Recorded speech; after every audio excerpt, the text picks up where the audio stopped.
دا عالمی تحفظ ختم نبوت تنظیم د سوری لاندې په جامع مسجد مسکی پور کې د ختم نبوت او ختم القرآن دی او تقریب تابع شوی و. د امیر ختم نبوت تحصیل مندن مولانا بحر الحکیم په صدارت کې د راجوړ تقریب مشر میلما ممتاز عالم دین مولانا شمس العارفین و. په تقریب کې مولانا رشید احمد کاری عرفان کاری محمد طاهر او کاری سمیع الله نه علاوه د کلی خلکو والدین او ماشومان ګډون کړي وو. په تقریب کې د جامع مسجد مسکی پور امام کاری سمیع الله شپږو ماشومانو ته په ناظره د قرآن پاک ختم وکړو. تقریب ته مولانا شمس العارفین او مولانا بحر الحکیم خطابونه وکړل او د قرآن او حدیث په رڼا کې د قرآن په عظمت او د مدرسو په ضرورت او اهمیت رڼا واچوله. مقررین ووی چې زمونږ په عقیده ختم نبوت ایمان دی او ان شاء الله ټول عمر به د عقیده ختم نبوت د تحفظ لپاره کار کوو. هغوی عوامو ته اپیل وکړو چې خپل ماشومان په مدارسو کې داخل کړي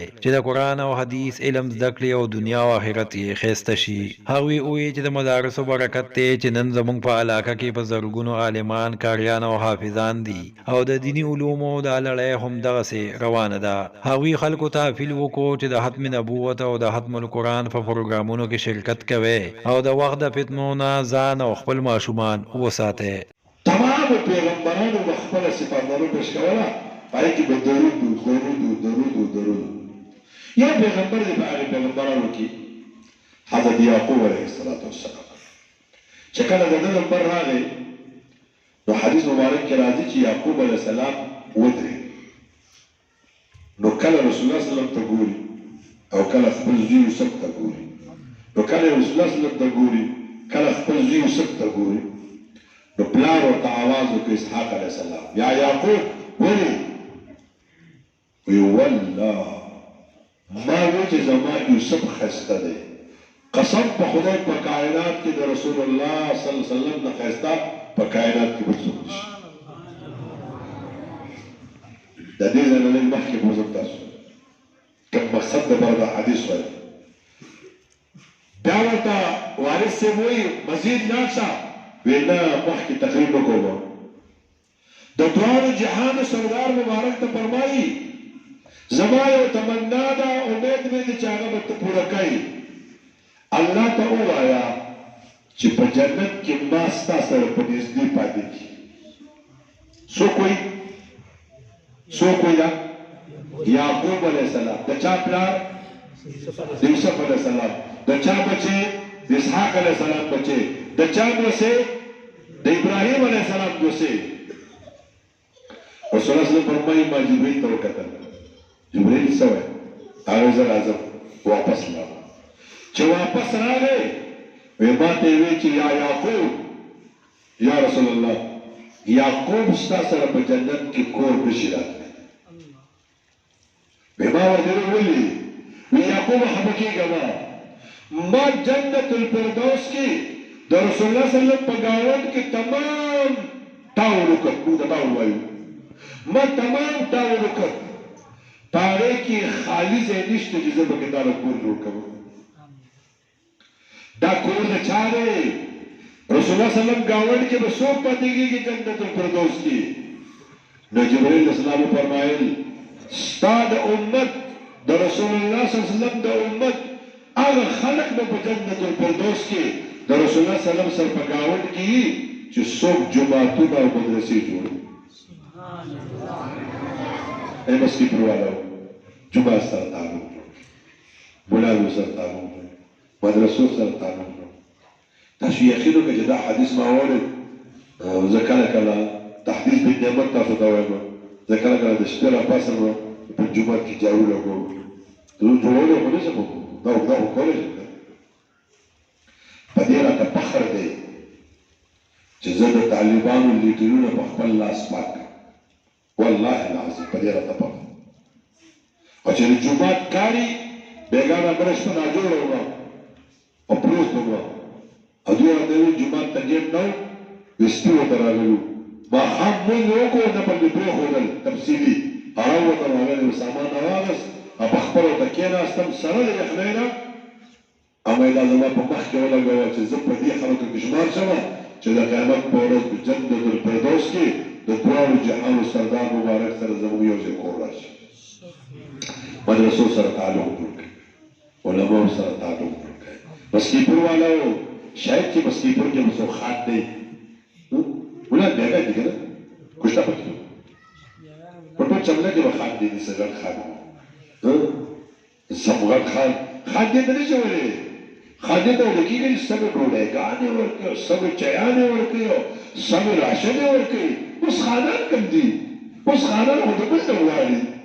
دې ته خان نشي ویلې او مسکیپور والو په خپل وجو باندې راکوږي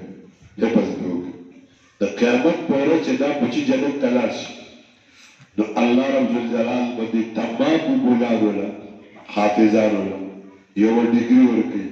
عرفاء اهل القرآن عرفاء اهل الجنه اهل القرآن علماء په جنت کې خانان وي ملکان وي او تاسو ته پته چې د خان د بغیر څه کار نشي کولای هلته په جنت کې موږ څه کار کوي د مولانا وته پوښتنه الله رب الجلال استاسو بچی دي اداره کوي علماء سره تعاون کوي او تاسو به سکیپر وره په دې خلک یې نو څه ووایو سکیپر وره په او چملې وره په بولانو ته یې بولې سي دوا تا کوه حضرت موسی علیه السلام د الله جل جلاله عمل والونه تپوس کوي مې اعلان العالمین په دنیا کې داسې سوچتا چې زمانه تا ته نږدې وي ځکه چې د ستا کمی مې متا سره خبرې کوم موسی علیه السلام ته الله جل جلاله وایي او زمان کریمه ستانه نږدې خلک ماته شته ستانه زیات نږدې وی الله العالمین کوم خلک وي وی موسی وی ستاسو د انبیاو په دې سلسله کې زه پیغمبر پیدا کوونکی ما چې محمد صلی الله علیه وسلم دی هغه ډېر مبارک پیغمبر دی هغه د تمامو پیغمبرانو سردار دی هغه د تمامو پیغمبرانو قائد دی هغه سید المرسلین دی خاتم النبیین دی هغه له به زه امت ورکوم هغه داسې امت دی هغه سید الامم دی هغه خاتم الامم دی هغه خیر الامم دی د هغسې نه هغه پیغمبر نه وه هغه پیغمبر نه به زه کتاب د دې امت دپاره ورکوم چې هغه خیر الکتب دی هغه خاتم الکتب دی هغه زما کلام دی وی موسی وی دغه امت به زما د دې کلام تلاوت کوي زما د دې کلام سره به تعلق ساتي په دې باندې به عمل کوي او دغه امت دی د بهترین پیغمبر امت دی او د بهترین کتاب علما ورکړی دی د دې تلاوت به کوي او د دې د تعلق او د تلاوت په وجه به دغه امت ما ته ستا نه زیات رانږدې کېږي د دې وجې نو قرآن معمولي کتاب نه دی دا عظیم کتاب دی دا مبارک کلام دی په کومه شپه چې دا قرآن راغلی دی هغه شپه قرآن ذکر کړی دا انا انزلناه فی لیلة القدر په کوم ښار کې چې راغلی دی هغه ښار قرآن ذکر کړی دی لا اقسم بهذا البلد په کومه سینه چې دا نازل شوی دی محمد مصطفی هغه سینه الله ذکر کړی ده په کومه شپه چې راغلی دی هغه شپه الله ذکر کړی ده په کومه میاشت کې چې راغلی دی شهر رمضان الذي انزل فيه القرآن دا دی میاشتې صفت الله کړی دی زما ورونو د دې وجې نه دا کلام چې کوم ځای ته ځي هغه ځای ته برکت ځي زما ورونو دا کلام نسبت د دې کلام سره نسبت ته یو کپړی جوړ شو موږ ته کڅوړه وایو هغې ته برکت میلاو شو موږ یې خپلو کومې پاڼې چې قرآن ځان ته چې کوم دی نو ځان له قرآن نه چې کوم دی الفاظو له ځای ورکړو هغې پاڼې ته موږ تاسو د عزت په نظر باندې ګورو هغه موږ خپلو زما ورونو کومه سینې ته چې قرآن ورغی دا عامه سینه نه ده دا مبارکه سینه ده د دې سینې پته به د قیامت په ورځونو کې زما ورونو الله جل جلاله عمنا والو بدے صاحب القرآن کا فرمائی کہ اقرا ورتق ورتل کما كنت ترتل في الدنيا اے قرآن حافظہ اے قرآن حاملہ اے قرآن سے تعلق لرون کیا اے قرآن نخبل سینہ ورکون کیا نربطول دنیا کا پتہ لگی کہ استاد تعلق والا چې ستا د خپل تعلق قرآن سره جوړ کړی دی د تا نه کم مقام درکړی دی قرآن لوله د جنت په درجو ښیږه یوازې ته نه ستا مور پلار دې د جنت په درجو باندې